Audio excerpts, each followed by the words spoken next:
In this program, the first topic is the Space Telescope. Thanks to this instrument, we will travel billions of light years away from our planet. Then we will learn about spacesuits. Finally, we will look at a problem that all astronauts experience at some point: space motion sickness. Recently, the American Space Shuttle released into space a cylinder 13 meters long and a little over 4 meters in diameter. It was the first space telescope ever put into orbit around the Earth. This little marvel is the most powerful optical instrument ever conceived. In spite of its high cost, delays, and technical problems, this space telescope may well become, one day, a panoramic window overlooking the universe.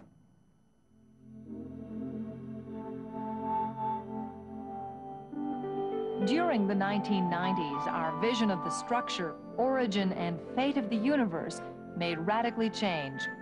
This new insight will be obtained through the use of an instrument that is able to probe the depths of our cosmos more than ever before: the Space Telescope. The Space Telescope will have as great an impact on astronomy as the invention of the ground-based telescope did 4 centuries ago. Earth telescopes capture and concentrate the faint light of the stars. They thus enable us to observe hundreds of thousands of stars, while only about 6,000 can be seen with the naked eye. But ground-based telescopes are limited by a natural barrier: the atmosphere.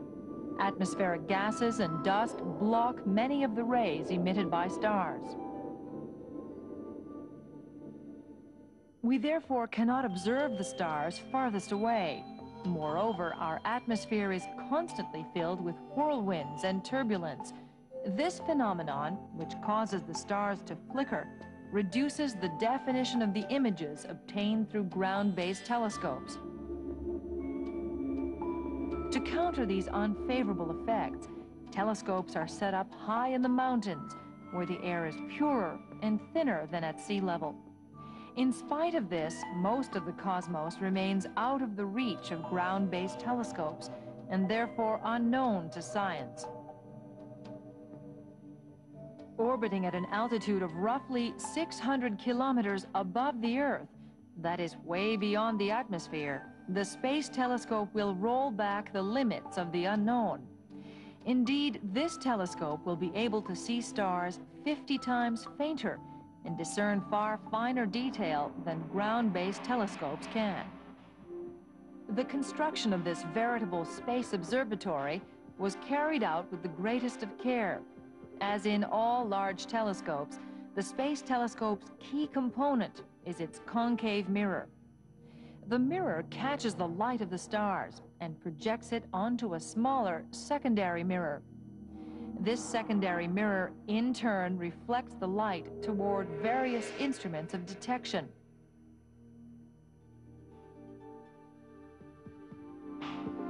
It took 4 years to polish the Space Telescope's mirror and give it the desired curvature. The mirror, 2.4 meters in diameter, is almost perfect.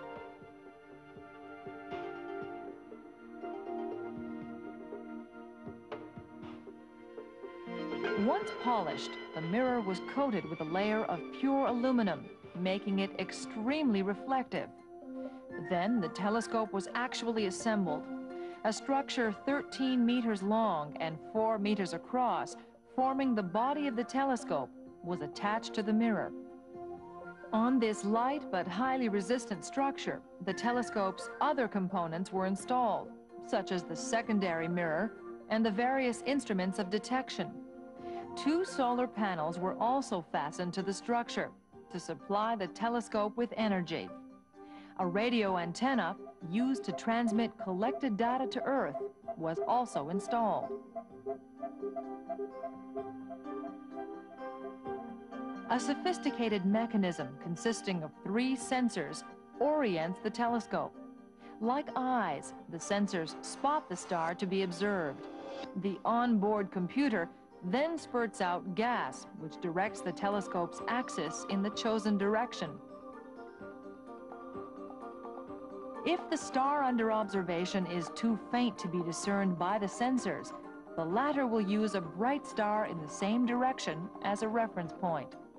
This system enables the telescope to aim at a star with great precision.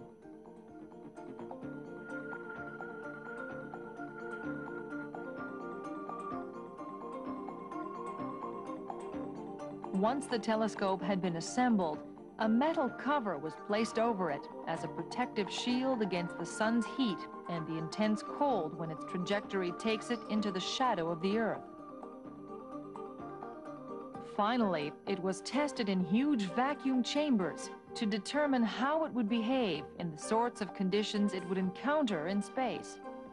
It was the Space Shuttle, with its Canadian-made remote manipulator arm, that had the job of putting the space telescope into orbit. The telescope completely filled the shuttle's cargo bay. The space telescope will be in service 24 hours a day for a period of 15 years. During that time, it will probably generate a phenomenal amount of new data. For instance, it may tell us about the nature of black holes. According to scientists, these enigmatic phenomena form the heart of galaxies and conceal the major part of the universe's mass. The space telescope might also help us learn more about the origin of the universe. It will enable us to see stars at the very limits of the universe we now know. The light reaching us from those stars would have been emitted soon after the Big Bang, 14 billion years ago. Like a time machine, the space telescope will teach us much about the Big Bang, the cosmic phenomenon that created the universe. It is one thing to observe space. To explore, travel through, and why not, inhabit it is quite another. As soon as man was able to travel in the shelter of a spacecraft or capsule, he wanted to dive into space, as if he were diving into water. In fact, the conditions in space are much like those encountered by deep-sea divers. It's no wonder that the spacesuit that protects the bodies of the astronauts so resembles a diving suit.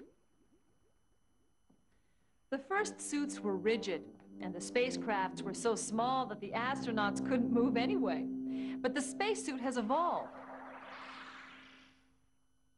It has been remodeled until it has become supple and articulated enough for astronauts to be able to manipulate objects and perform a multitude of tasks in complete safety.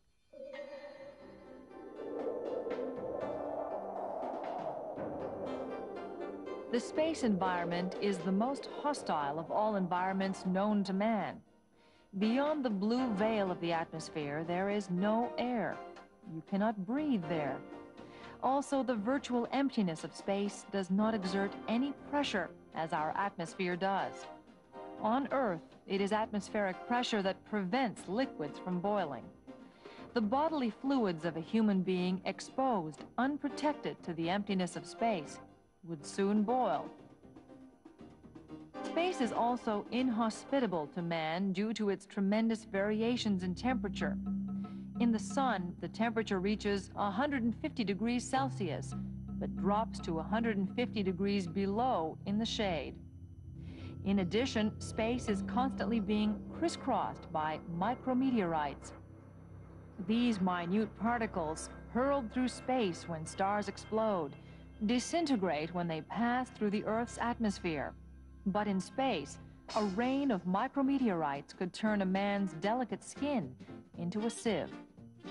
So the conquest of space would never have been possible had we not developed clothing capable of protecting the human body against such assaults. As early as 1934, the aviator Wiley Post developed the first pressurized suit. He made a number of flights in the upper atmosphere in his suit, which provided him with air he was able to breathe under atmospheric pressure. Later, Mercury mission astronauts wore spacesuits designed to resist a total loss of cabin pressure, but these suits did not enable them to leave the capsule. The Gemini astronauts, however, could make small forays out into space, but only if hooked up to their craft by an umbilical cord.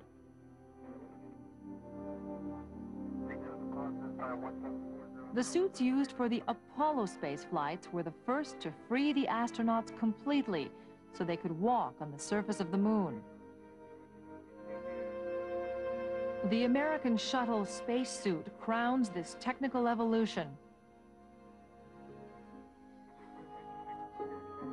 This spacesuit, a veritable miniature spacecraft, not only recreates an Earth environment, but also affords the astronauts sufficient mobility and independence to be able to perform numerous and complex tasks in space. The shuttle spacesuit consists of 19 principal components. One of the most important is the ventilation and cooling garment. Slipped on under the suit, this garment contains 100 meters of tubes carrying oxygen to pressurize the suit and enable the astronaut to breathe. It also contains water to keep the suit cool when it is exposed to the intense heat of the sun. The water and oxygen come from a unit that is attached permanently to the back of the suit. This knapsack constitutes the life support system. It provides the oxygen the astronaut breathes, absorbs the carbon dioxide he exhales, and controls the spacesuit's temperature, pressure, and humidity. The astronaut is able to regulate all these functions manually. The life support system also houses a controlled microcomputer and the radio the astronaut uses to communicate with the shuttle. The spacesuit itself consists of a material that has 8 successive layers. The exterior layer is made of very resistant plastic and Teflon fibers. This layer shields the suit from abrasion, heat, the impact of micrometeorites, and flames. Under this outer layer comes a series of aluminum-coated layers insulating the suit from heat. A lining separates these outer layers from the first layer of the suit. The first layer, next to the astronaut's body, is an airtight covering made of rubberized nylon and polyester. It is this airtight envelope that maintains a constant atmospheric pressure inside the suit. The bubble helmet has 3 screens protecting the astronaut's head and eyes from the light and micrometeorites, and a visor covered with a thin coating of gold to filter dangerous radiations in space.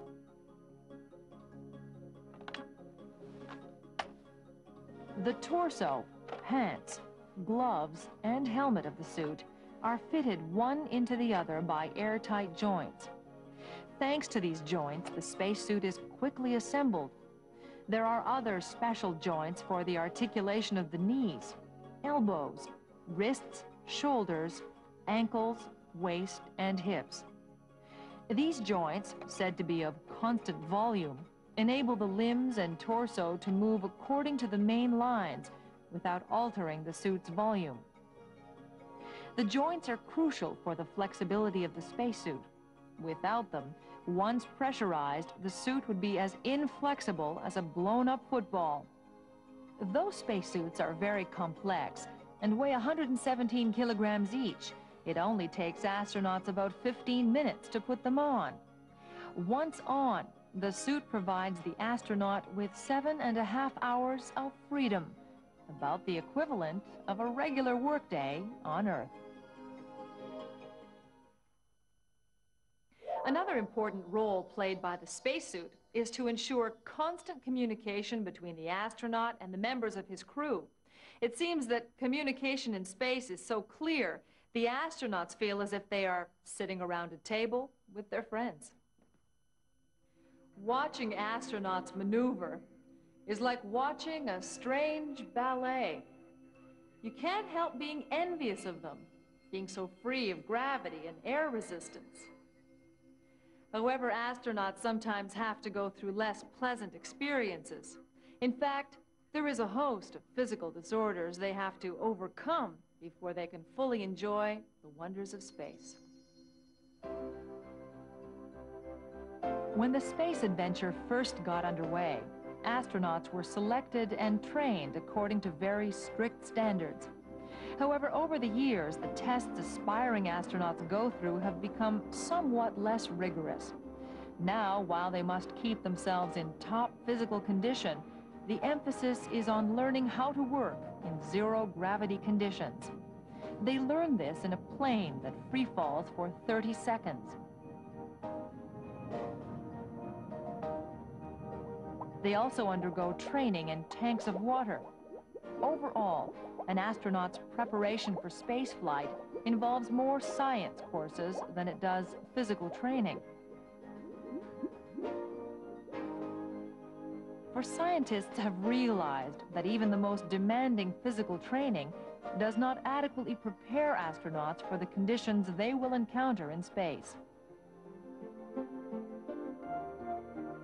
Regardless of their physical condition, 1 out of 2 astronauts will, during his mission, suffer from a most unpleasant disorder, space motion sickness. The symptoms of space motion sickness are like seasickness or motion sickness. Astronauts who suffer from it complain of nausea, dizziness, headaches, and drowsiness. The symptoms usually disappear after 3 days, but they can considerably handicap the astronauts' work and performance. In addition, they put astronauts working in spacesuits at great risk, since vomiting inside a spacesuit could have dire consequences.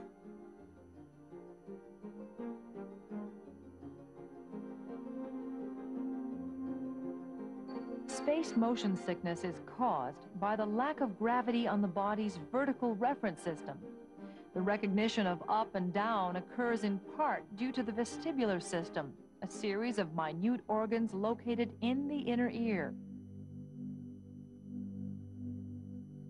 The vestibular system consists of 3 semicircular canals filled with a fluid and with tufts of sensitive cilia at their base. The vestibular system also has 2 small vesicles, the utriculus and the sacculus, equipped with cilia as well. These cilia are connected to small calcium carbonate crystals. The vestibular system's sensitive cilia are a little like algae subjected to the movement of tides. When a person subjected to the Earth's pull bends his head or trunk, the vestibular system's cilia and crystals remain stationary for a brief moment. Then they begin to move and resume their initial direction. The movement of the cilia sends signals to the brain.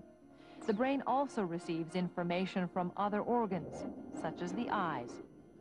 All this information enables the brain to know exactly what the body's position and movement are in relation to the vertical axis. However, under weightless conditions, the cilia and crystals in the vestibular system are no longer subjected to the effects of gravity. They begin to float freely. The vestibular system then ceases to function normally. It sends the brain false information on the vertical axis. The information conflicts with the information sent by the eyes. It's this conflicting information received by the brain that causes space motion sickness. Through experiments conducted on Earth, scientists are trying to gain a better understanding of space motion sickness. Using simple procedures, a conflict is created between the information received by the eyes and those induced by the vestibular system. In such situations, the subjects quickly experience a feeling akin to space motion sickness. However, if the subject continues the experience, the discomfort goes away. After a while, the brain ceases to take the signals from the vestibular system into account. This explains why space motion sickness subsides after a few days. Upon return to Earth, it takes the vestibular system a few days to start up again.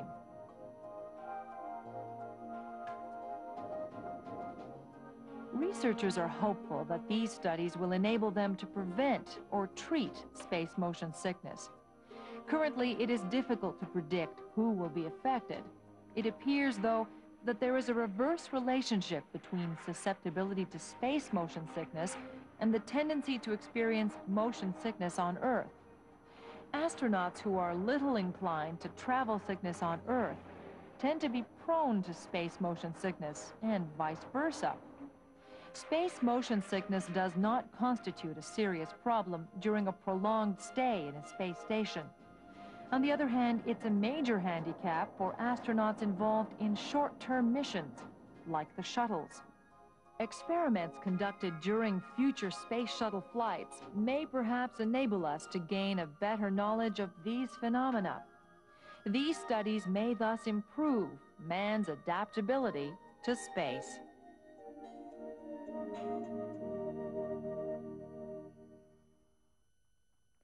Who knows, perhaps someday a kind of Space Club Med will offer novelty and thrills to people who find that life on Earth is always the same.